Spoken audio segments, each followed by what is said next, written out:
Hey guys, Boy here. How's it going? Today we're going over all the update info that we received a few days ago. Uh, Little spoiler: Boy was an idiot, dum dum, and thought all of this was coming this week. So I was a lot more like excited originally because I was like, sweet, a crap ton of stuff to do. But it turns out it's for the next 2 weeks worth of updates, which is still good. It's nice that they're starting to give us the like a roadmap semi. Kind of funny since I just made a video about it the other day, but needless to say, I'm still excited. So yeah, we got the next 2 weeks of content, and I know a lot of people would be overwhelmed if it wasn't just 1 week, and so it's kind of nice to spread out over 2 weeks. But I still have some thoughts about like next week's stuff. So yeah, the first thing that's coming is ASHE of Omori on a new banner. So ASHE is here. ASHE is OP as shit, and we'll jump into why. And then Omori is coming. I'm not even covering Omori in this video because Omori sucks ass. All right. So you don't even need to worry about her. If you pull her, yay. If not, yay. So yeah. And then we're also getting ASHE's event. And ASHE's event is pretty awesome too. It's a really hype event. I'm really pumped to be able to farm something new finally. And it's actually a good event to farm. Like, yay. And then we got the True Eclipse summons coming again, which is really awesome. And because ASHE needs his true weapon, and we'll explain why in a little bit. We got ASHE's true weapon, Omoria's true weapon, and Melia's true weapon. Melia and ASHE's are pretty good. Omoria's true weapon sucks. It's really niche. Melia's is still niche too, but it's actually kind of nice because it's a buffs blind damage when your enemy's blinded, and ASHE blinds enemies. So if you have it on your magic team with ASHE on it, it kind of works off each other. So if you pull hers, it's awesome. All right, and then coming next week, all right, or later this week, because I think the update comes out Wednesday. And then, yeah, next week, because the 29th, Melia's event will be rerunning, which is pretty cool. Because it's been a while since we've had her event. I want to say it's been about the same time as the Org event. It's probably been about 6 months. Her event is decent. I'm not going over equips again. Just farm one of each. If you don't have all my hats, maybe farm 2 or 3 of a robe. Because you don't have an art gen magic item since Dia's event never came. And then we have the limited missions are coming back, and we'll go over all that. And then we have Rookie's Rock coming the same week as Melia, but a couple days later. And Leon's coming, and Leon's freaking awesome, and a Rookie's Rock banner too, like cha-ching. And then Raid Battles come back the same week, so next week. But the downer is it's still a Nestra and Ifrel. I guess it's good because you don't want new players to feel like they're left out not getting an Estra, but we just had an Estra like 2 months ago, so most of the new players who joined for Slime should have an Estra. And Ifrel is like, eh. So I don't know. I feel like they should have done the heal equip raid or the LDH raid already, but whatever. Maybe they're having trouble with the raids, who knows. But so yeah, those are coming. Cool. And then more packs. So yeah, sweet. Lots of stuff to do. It's just depressing that next week, besides the Rookie Rock banner and doing the raid for the LB stones, unless they have new stickers for the raid, they didn't say yet. We'll probably know closer towards next week. Next week's an all rerun week for vets, so whatever. I can't complain because ASHE is coming this week. I got something to do at least. All right, so yeah, I'll jump right into it. Limited missions are coming back. Clear 100 quests. Clear 5, you get an LB stone. The rest of it is just chickens, death bonds, kill bonds, tough bonds, a paradiso, and some enhanced mats. And then you get 1, 2, 3, 4, 5, 6, 7, 8, 9, 10 crystals. So 10 crystals for 100 quests isn't bad. This counts if you're not hosting too. So you should be able to complete this really quick if you're farming ASHE's event and the event's over the next couple weeks. So yeah, easy. The next part of it is enhance equipment and use an LB stone. You use an LB stone, you get a 5-star hero summon ticket. These are the same tickets you get from Dungeon Trials. So they can give you Fina Regulus and the starters. Other than that, Yami and Aristella are in there, but I don't think anything else worthwhile is really in those tickets. So if you get one of those and you don't have them, cool. It's nice for newer players to start filling out your box, start getting all max LB units so you can get rainbow gems off like your dupe summons basically. Another crystal, some large pots, and some more Defmons and some Gren. So 11 crystals total, an LB stone, and a 5-star ticket. So that equates to a rainbow gem and 500 out for most people. So that's pretty good. A couple missions. Free stuff. Free stuff is free stuff, right? I know it's not the same as like the last limited missions because a lot of people were expecting that. But to be honest, I knew that wasn't going to happen because these are the normal type of limited mission events we will see. The previous one was for the anniversary / Lunar New Year stuff. So yeah, we won't see something that crazy probably pretty often. So yeah, these will be the normal limited missions going forward, and you can expect these same type of rewards every time limited missions come back. All right, jump right into it. ASHE. ASHE is coming. ASHE looks really sweet. Try to talk fast, but I'm also trying to get the point across because there's a lot of stuff. But I love his art and like the way he looks and his skill animations and stuff. Like I'm summoning for him, and I really hope I get him. There's no 10k out banner though, which really sucks. But anyways, his kit is a lot, but it's really really good. His skill, 2000 dark damage, physical, makes the enemy blind with low probability, and increases his art gauge by 3 with a break force 800. That's a lot on a skill. Most skills are just damage or they have one effect. He has 2 effects on his skill. He has chance to blind and he gives art gauge increase, which is really really good. His primary skill that you'll be using most of the time is art.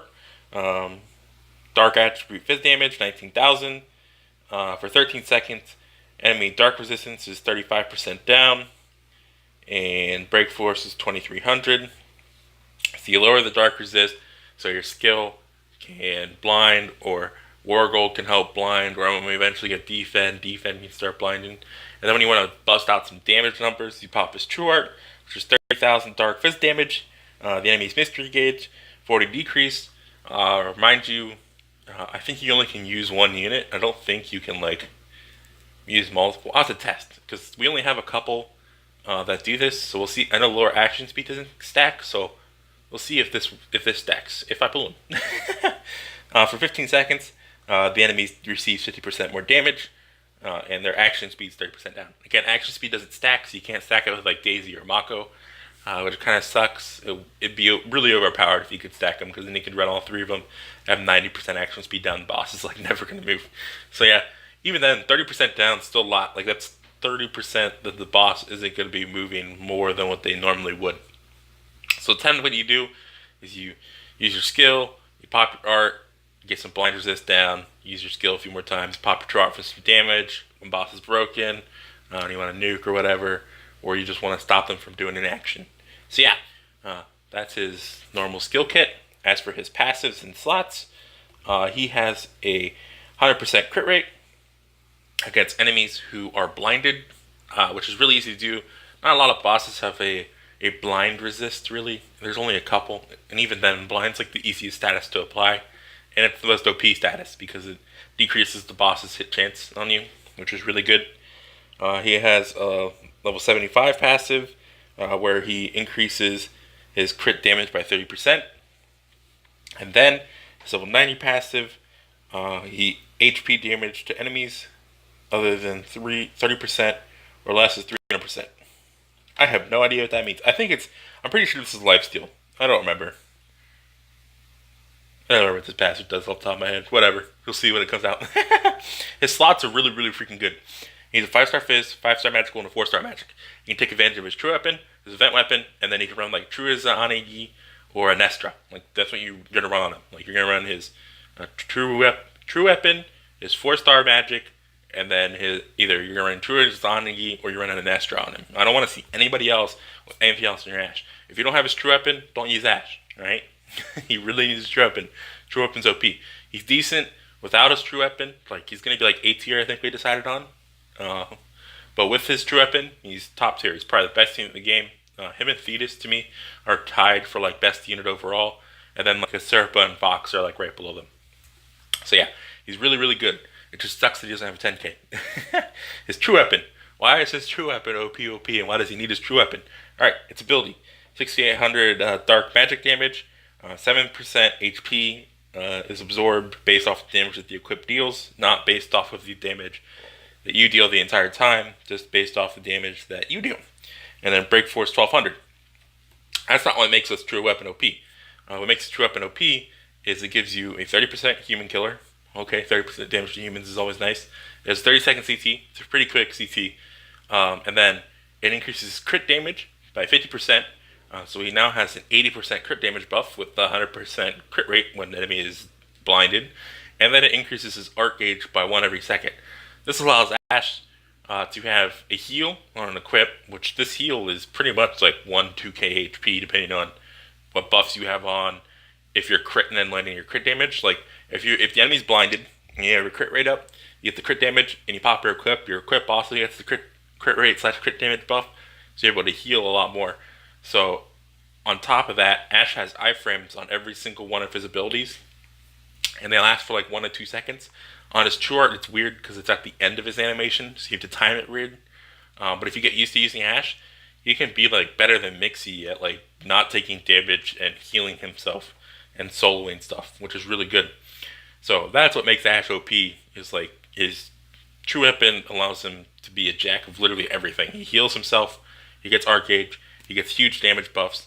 It's on short CT, and then his kit to pair with it is amazing. So yeah, Ashe is awesome. Ashe is one of the best units in the game. Go for him. Again, it just sucks. There's no 10k. Why? All right. His event weapon, 5-star. It's just a fake version of his true weapon. Dark magic damage, 5800. 4% HP absorbed on the damage with 800 brave force. It gives 30% damage to humans. There's a 35-second CT instead of a 30-second CT, so 5 more seconds. But same thing, if you're using it on Ashe and you don't have his true weapon, you need to get his true weapon. That should be the next thing you get. But if it's just like a filler one, it's still good because you get that crit rate, crit damage buff, plus the human killer, and it's only 5 more second CT, so it can still heal you for decent. You're just not getting the crazy crit damage and the art, which kind of impairs Ashe. He needs a lot more team support without his true weapon, but he's still good. He's just like Freed, right? Where Freed was good without his true weapon, he just needs more team support. Same with Fina. Alright, so just think of him like that. Alright, his 4-star, which is really, really, really good. From his event, and this is the one that you should farm a lot of. You should definitely farm 3 of these, and probably 2 to 1 of his 5-star. I would say 2. I'm going to go for 3, just because I know there's a few units that I'm going to run it on in a couple team comps. As for this is a 3,000 dark attribute magic damage. It has an 80% chance to blind an enemy. 80% chance on a 4-star. Holy shit. Break force 500. It does 30-second CT. 30-second CT on a 4-star magic is really good, especially since we don't have a lot of good 4-star magics. Like, everybody's running PN's coat. Like, that's pretty much all you run, because that's all we have for global, which really kind of sucks. But it also gives 20% damage to humans. So, you run this plus Ashe's fake weapon or true weapon, that gives you 50% damage to humans, which is really good, especially when you're fighting like invasion enemies and stuff like that, which is nice. So it could be another 50% damage increase on certain bosses. So yeah, definitely farm a bunch of these. Like, farm 3 of them. This should be your equip. This should be on Wargle. It should be on Ashe. You can run it on like Grawl and stuff. Anybody that relies on blind, or if you're building a blind team, you're going to use this. And even if not, it's still a really good magic item that you can just run on like Sony if you're just doing something or something like that. So yeah, definitely farm a bunch of these. Alright, next up is Ricky's Rock, and this comes out next week. This is Leone. And I just want to touch on Leone, even though I skipped whatever her name is, Memori, because Memori sucks ass, so I'm not even going to cover, plus I've already been talking for a while. So yeah, Leone is awesome. Now, her kit isn't necessarily what makes her awesome, so you're going to be reading this, and you're going to be like, Mori, what do you mean she's awesome? She doesn't sound awesome. Well, alright, we'll jump right into it, and we'll explain some things. Her skill, 2,000 fire attribute fizz damage, at the time of it hitting, your own HP increased by 40. This is not team wide, this is just self. Still good. Break force 1900. Miter heal on skill use. Okay. And it's on hit, so you can technically land this a few times and get a couple hundred HP. So yeah. Her art, fizz damage 16,000 for 12 seconds. The invasion rate of all allies. And damage is 20% up. Break force 2400. An up and coming team lately has been an evade team. We actually want to see if we can clear Vits with the Evade team. This involves using Ashe, Toto, Jill, and Fen. And those 3 can auto Polycrest because you don't get hit at all. And it can probably auto more content too. But then if you add in this, you're definitely not getting hit. So that's really nice. People underrate Evade, I think. And I think Evade's going to start moving up, especially with the hard contents coming out on JP and stuff. Just how lifesteal's an up and coming like meta. So yeah, her real power though is in her slots and her true art. So her true art, 30,000 fire attribute fizz damage, increases the attack strength of all allied fire units by 80% for 15 seconds. 2 art gauge up for people and beasts, so humans and beasts, and break force 4800. I mean, the art gauge up is nice, but the 80% attack buff is like the huge thing. You pair this with like Barrack and like Millim's Reflect, it's really, really, really good. Because 80% attack buff with Reflect scaling is nutty. Millim is the highest damaging unit for reflecting as long as you get hit for like 1 to 2k. And that happens a lot because there's a lot of bosses that instant art and stuff like that.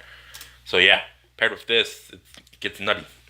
Her passives, she has avoidance rate for rate of starvation. I'm pretty sure that is poison or disease. I'm pretty sure it's disease. 25%, that's nice. And then skill CTC 60%. Cool, more heals. But her main power, 2 5-star supports. And a 4-star fizz attack.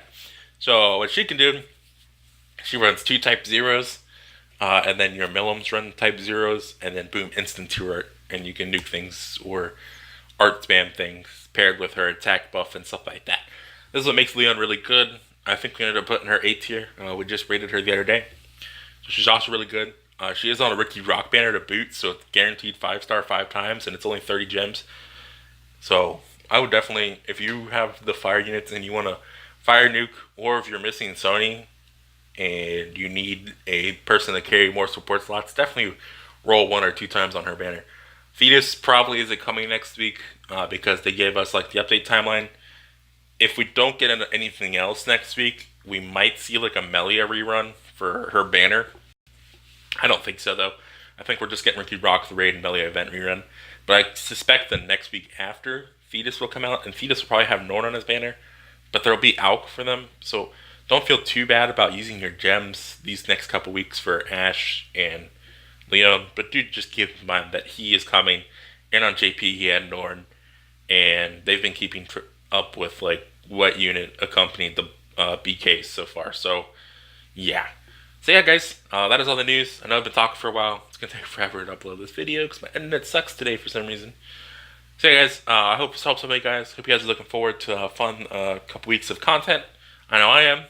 I hope you guys have a great day. This has been Boring.